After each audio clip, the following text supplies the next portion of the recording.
Notre première étape de ce voyage estival est Chamonix, au cœur des Alpes.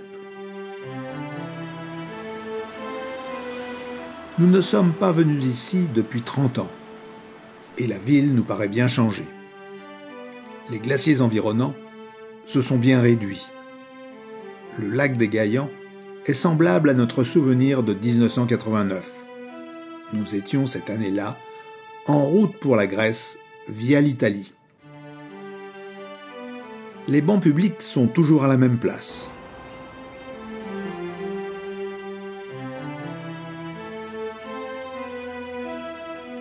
Le rocher d'escalade n'a pas bougé, et sa difficulté me rappelle la perplexité que j'avais en 1985 quand Gérard, mon ami d'enfance et guide, m'avait emmené pour faire un peu d'école d'escalade.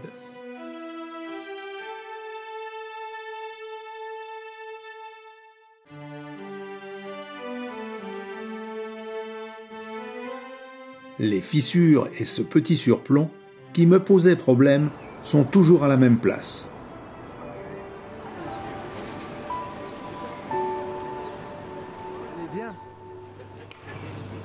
La ville a perdu l'atmosphère bon enfant qu'elle avait au temps béni, où les randonnées en montagne étaient réservées à quelques happy few.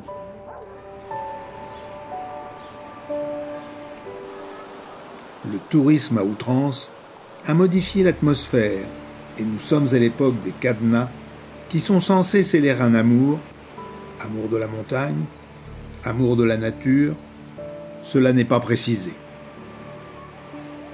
Pierre Balmat, premier homme à gravir le sommet mythique du Mont Blanc, n'est pas le seul héros de Chamonix.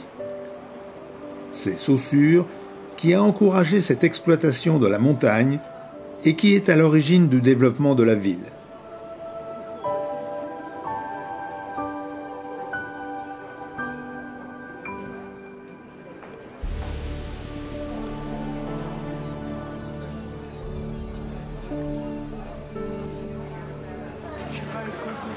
Nous n'avons pas retrouvé notre brasserie favorite, l'Em, mais d'autres ont pris le relais avec autant de réussite.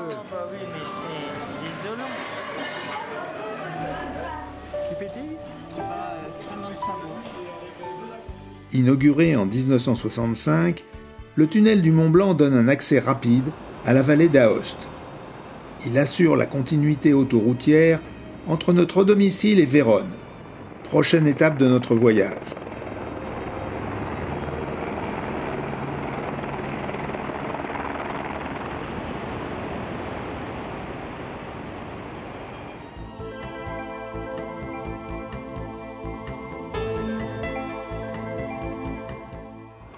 Cette porte médiévale, située à une cinquantaine de mètres de la vieille ville de Vérone, marque l'entrée du secteur à visiter. Nous commençons par une vaste zone piétonne qui entoure la fontaine de la Piazza Bra.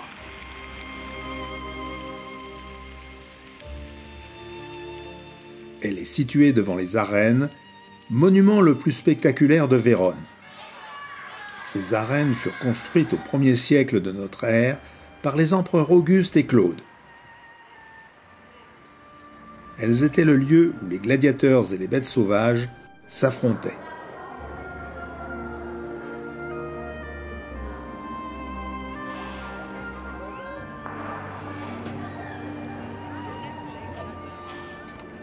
Salle de spectacle aujourd'hui, on y joue de nombreuses représentations d'opéra.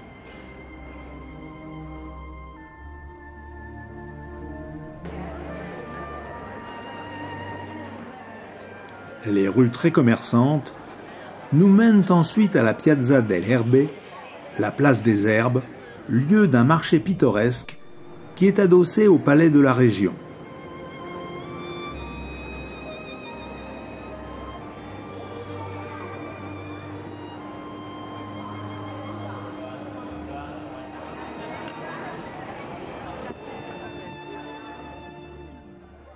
Incontournable, la maison de Juliette, avec son balcon, inspirée de l'œuvre de Shakespeare, est installée depuis 1905 dans une demeure seigneuriale du XIIe siècle. Résidence des seigneurs de la ville, le palais de Podesta a été construit sur des ruines romaines au XIVe siècle.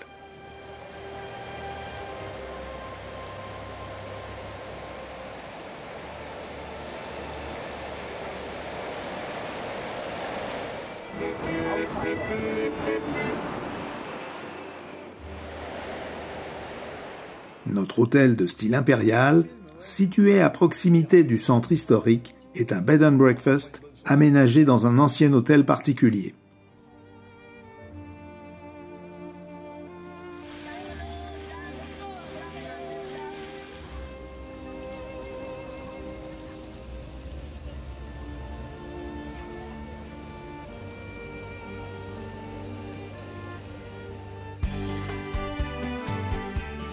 À peine franchi la frontière croate, nous faisons l'expérience, très positive, de la dégustation d'un beurek sur une aire de l'autoroute qui nous mène à Pula. Ça sent la tarte à la viande. À Pula, nous avons trouvé un logement adossé aux ruines du Colisée. Construit à la même époque que celui de Vérone, c'est l'un des plus grands amphithéâtres bâtis par les Romains. Il pouvait accueillir 24 000 spectateurs.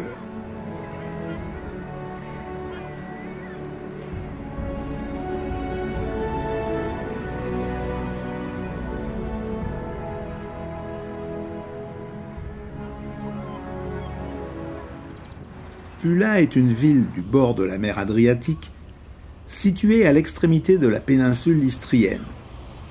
Elle est appréciée pour son port protégé.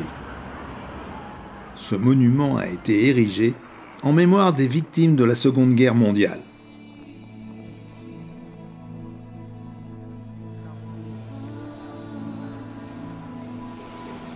Située sur la place de l'ancien forum romain, la mairie a été construite en 1296. Elle voisine le temple d'Auguste. Ce temple est le seul vestige restant des 3 temples de la triade du Capitole. Nous quittons la ville par le bord de mer pour avoir un aperçu des plages.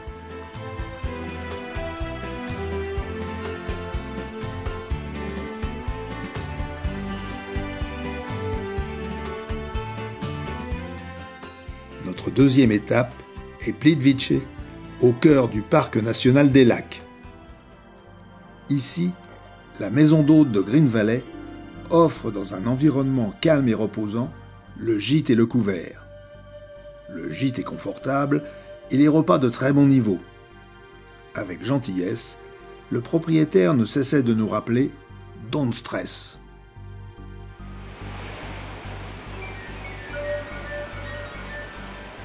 Ce parc est le plus ancien et le plus grand parc national de la République de Croatie. Sa beauté naturelle exceptionnelle a toujours attiré les amoureux de la nature.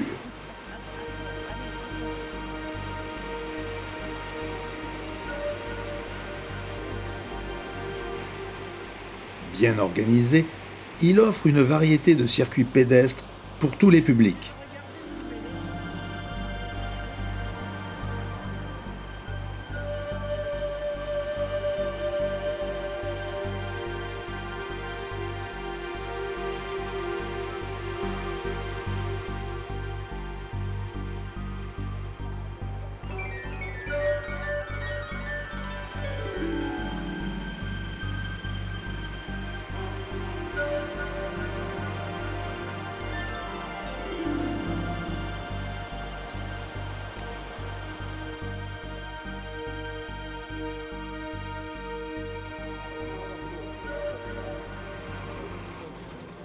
Des moyens de transfert terrestres et nautiques complètent les chemins piétonniers.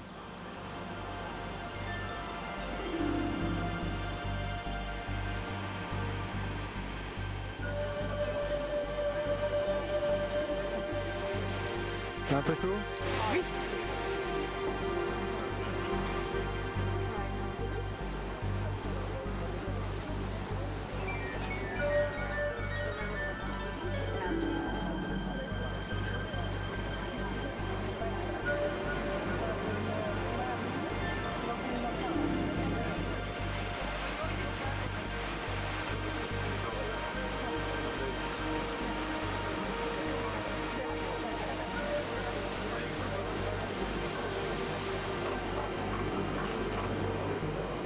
seul bémol à notre randonnée, la pluie qui est venue stopper nos efforts et nous a contraints à un retour accéléré.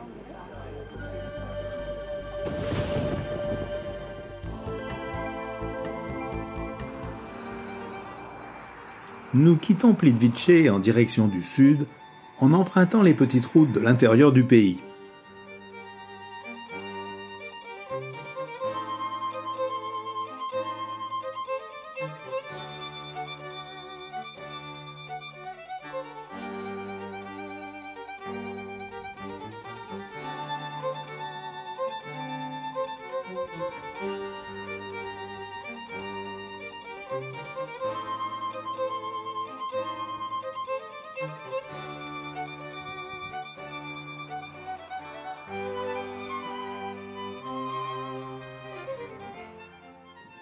Au passage de ce col, nous faisons un détour pour voir les cascades indiquées sur un panneau de bord de route.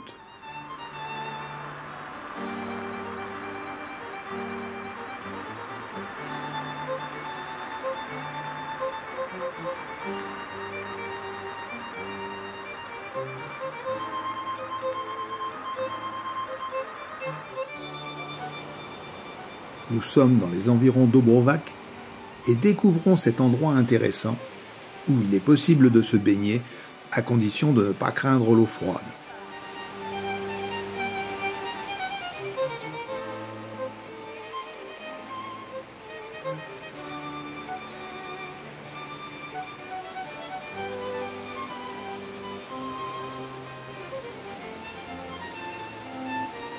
Enlève le verre d'eau. Ça tourne. Hein. Pour déjeuner, le cadre est magnifique.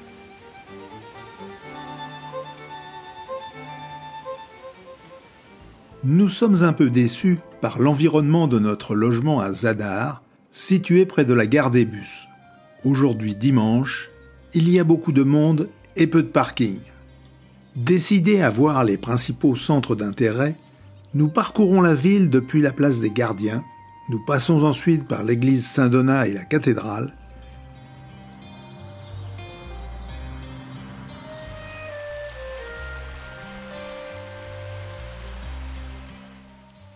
et rejoignons le fameux orgue marin mis en avant par tous les guides touristiques. Cet orgue des mers est une œuvre d'art construite en 2005. Il lie architecture et musique. Conçu par Nicolas Bassic, il est composé de tubes situés sous le sol qui produisent un son lorsque l'eau charriée par les vagues expulse l'air.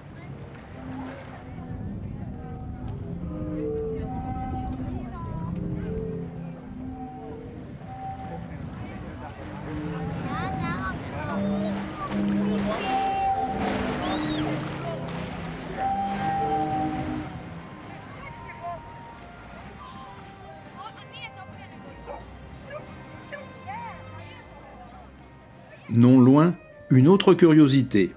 Le salut au soleil est un vaste assemblage de 300 panneaux solaires incrustés dans le sol. Ils forment un cercle de 22 mètres de diamètre.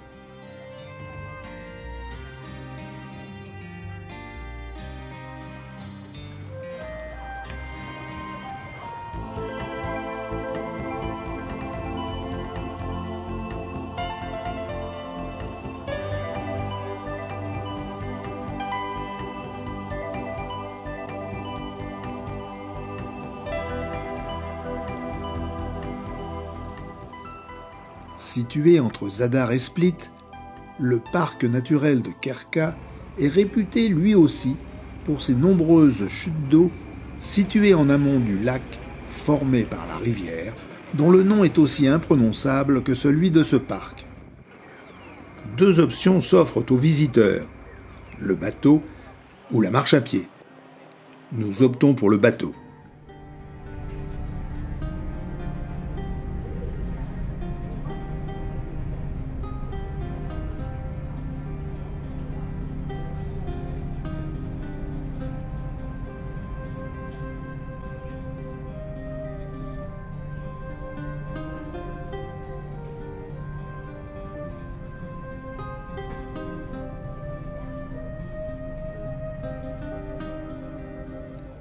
Le long du lac, nous observons quelques marcheurs qui ont choisi l'autre solution pour rejoindre les chutes.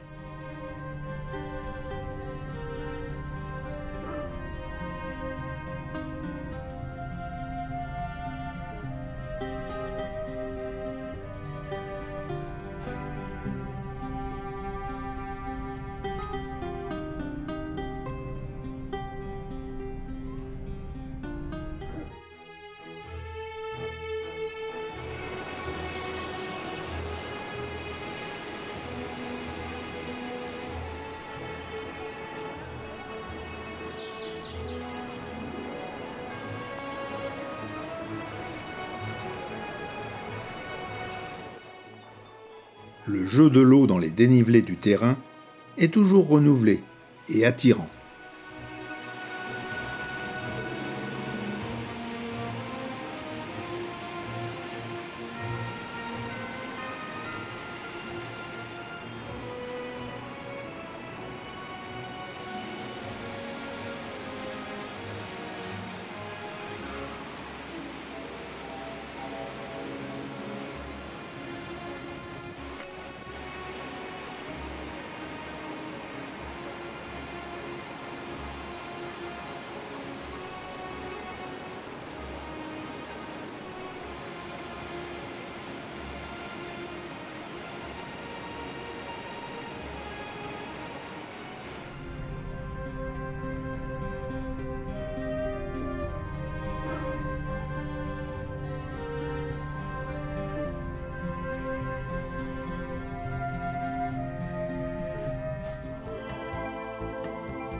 En suivant la côte vers le sud, nous découvrons sur une presqu'île le petit village de Murter.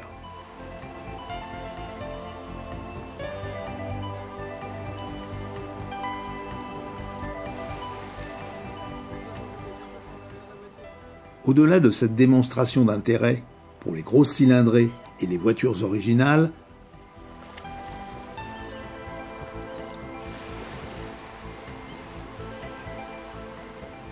nous trouvons sur le port un restaurant digne d'attention. Comme partout où nous nous sommes arrêtés pour un repas, la cuisine est excellente et l'accueil est convivial.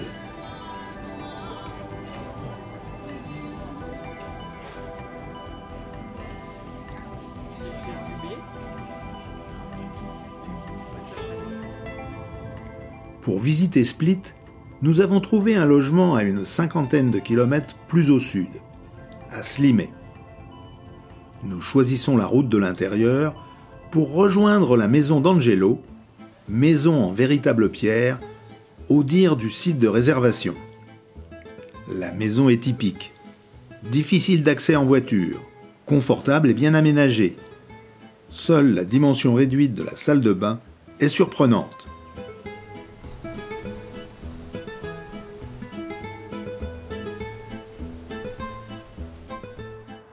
La côte d'Almat offre des paysages magnifiques à cet endroit.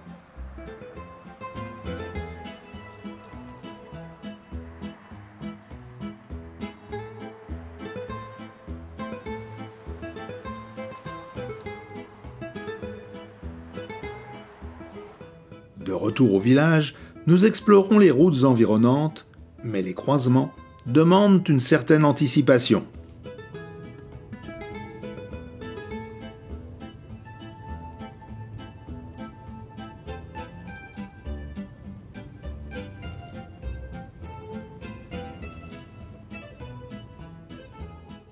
Arrivés au bout du monde, nous découvrons un restaurant familial qui propose des repas à base de produits cultivés ou élevés par eux-mêmes.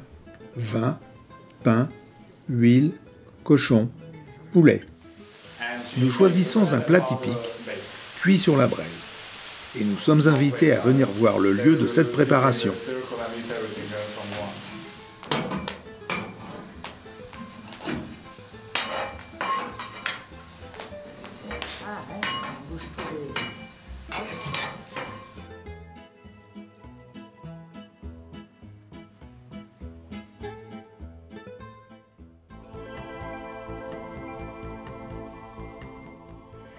Dès le lendemain, nous revenons à Split pour la visite de la ville.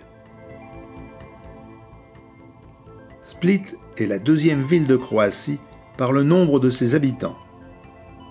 Certains quartiers d'habitation de la périphérie ont gardé les stigmates de l'époque yougoslave.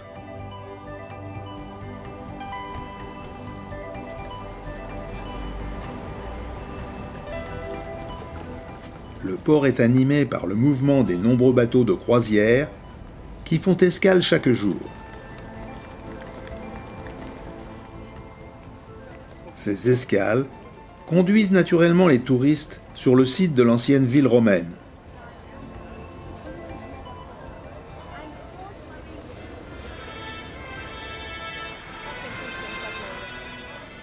On accède à ce centre historique par une des anciennes portes. La vieille ville est un curieux mélange de ruines romaines et de maisons construites au fil du temps, sans respect de l'histoire passée.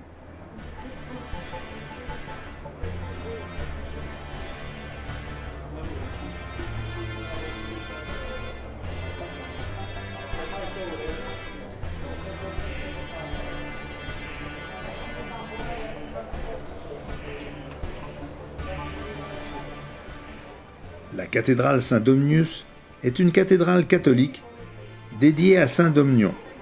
Elle est construite à l'intérieur du palais de Dioclétien. Intimement imbriqué, le palais de Dioclétien était la résidence impériale fortifiée construite par cet empereur sur la côte dalmate pour s'y retirer après son abdication volontaire en 305. C'est l'un des édifices de l'Antiquité tardive les mieux conservés. Ces vestiges sont prétexte au jeu des acteurs pour touristes.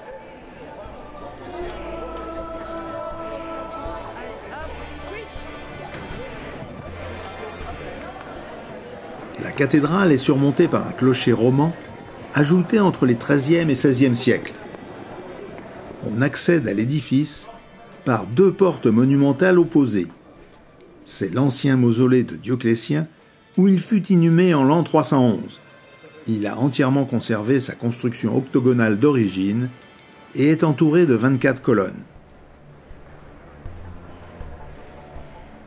Le mausolée devint une église au Ve siècle.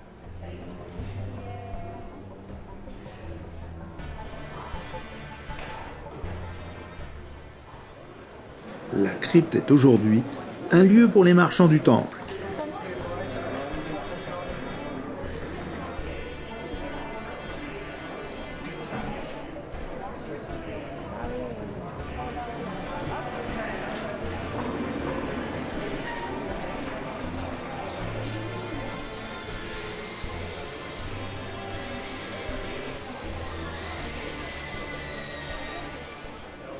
Le reste de la vieille ville n'est pas dénué d'intérêt. On y déambule avec plaisir.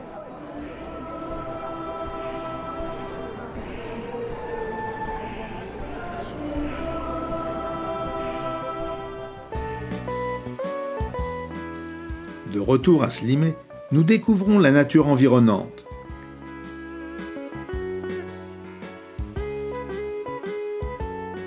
Et ce curieux canyon est prétexte à des points d'observation originaux.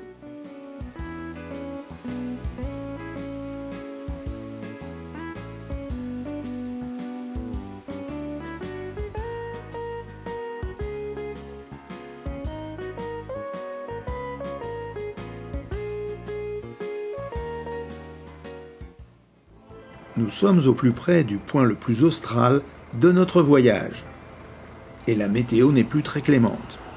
À l'éclatement de la Yougoslavie, le découpage politique de la Croatie a donné à la Bosnie-Herzégovine un accès à la côte long de 10 km.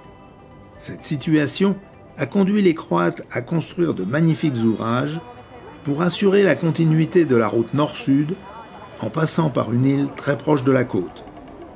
L'accès à Dubrovnik par la route, sans passer par un autre pays, est ainsi assuré. Cette ancienne ville fortifiée est considérée comme le joyau de la côte dalmate. Très prisée par les touristes en croisière, ils débarquent en horde pour la visite de la ville. Malheureusement, aujourd'hui c'est avec le parapluie.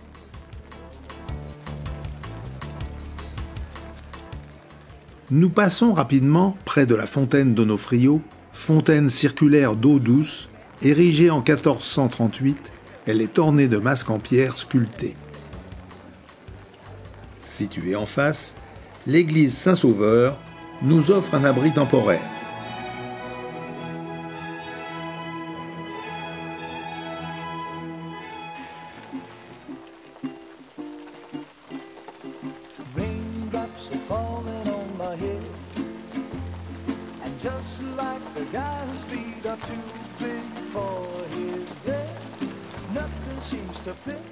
La ville est entourée de vastes remparts du XVIe siècle.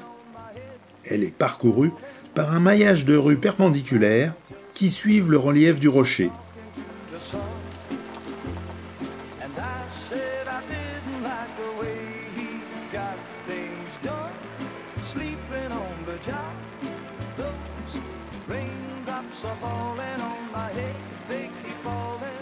À l'autre extrémité de la rue principale, les arcades du palais du recteur sont un abri bien providentiel.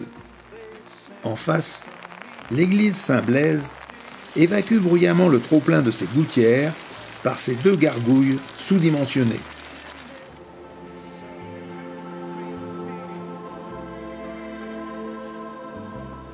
Toute proche, se dresse la cathédrale de l'Assomption.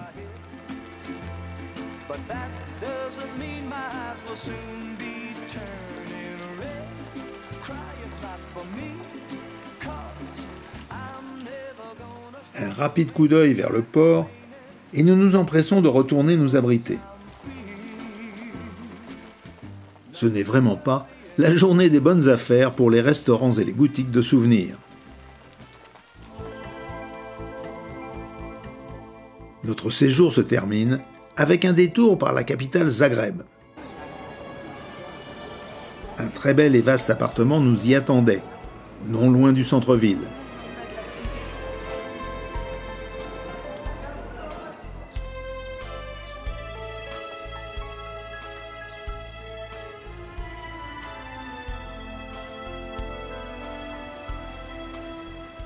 Notre promenade pédestre nous emmène à proximité de la cathédrale que l'on ne peut pas visiter à cause des travaux.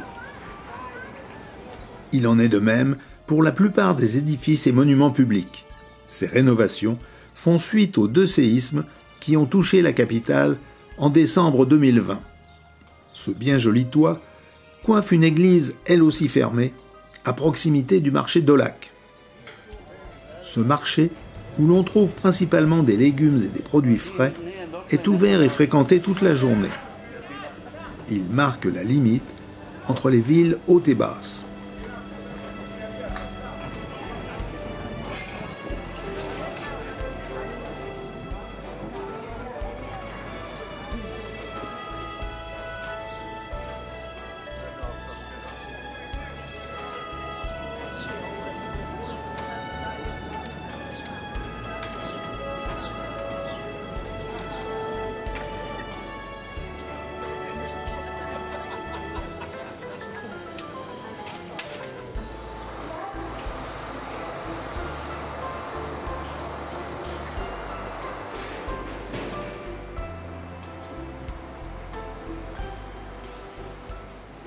La promenade dans le quartier est l'occasion de découvrir des œuvres en bronze de sculpteurs majeurs croates.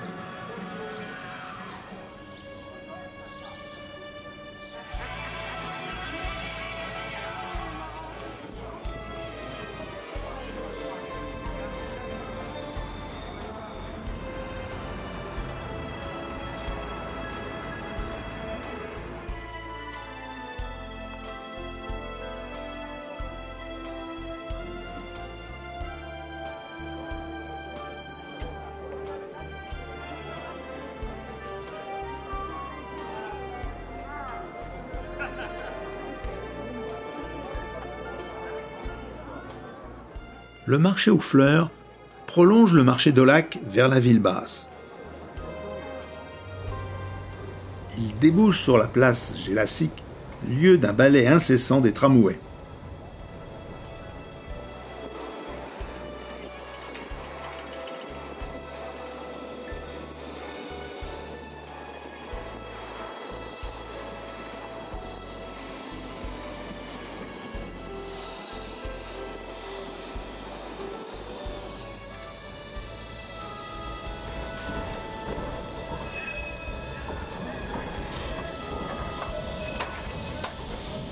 Josip Jelačić, vice-roi de Croatie, entraîna ses troupes au milieu du XIXe siècle dans une guerre contre la Hongrie pour redonner une autonomie à son pays.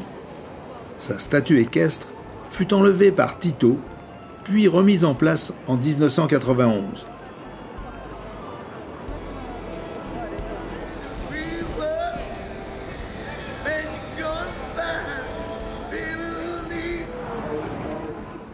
La visite de la ville se poursuit par de nombreuses rues sinueuses où l'occasion de faire des pauses café ou restaurants sont nombreuses. La cravate, accessoire de mode incontournable, tire son origine de la guerre de 30 ans. Des mercenaires croates, recrutés par Louis XIII, portaient une bande d'étoffe autour du cou. Le nom cravate est la forme francisée du mot croate Hrvat.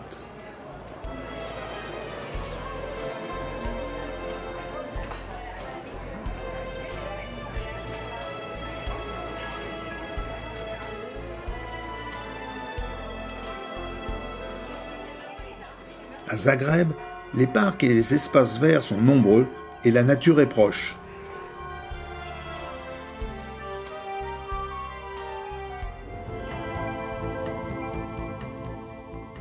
Cette escapade nous conduit dans ce village en fête, lieu de regroupement d'un rallye automobile.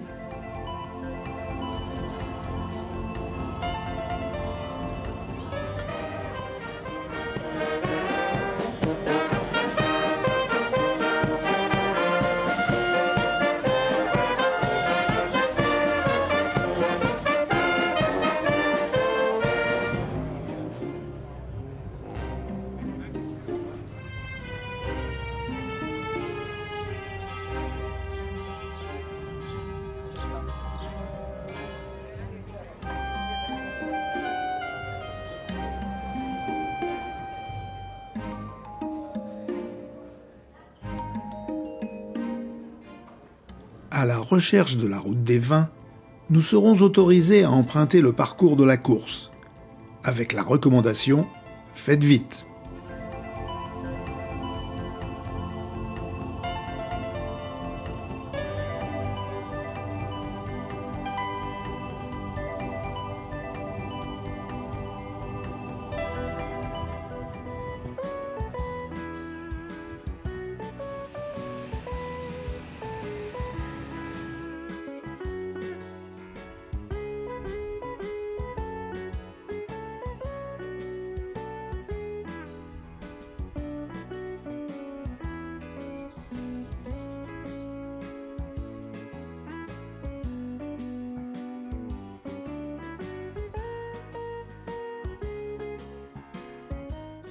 C'est l'heure du retour. Nous avons fait le choix de reprendre une route similaire à celle de l'aller, avec une étape sur les bords du lac de Garde.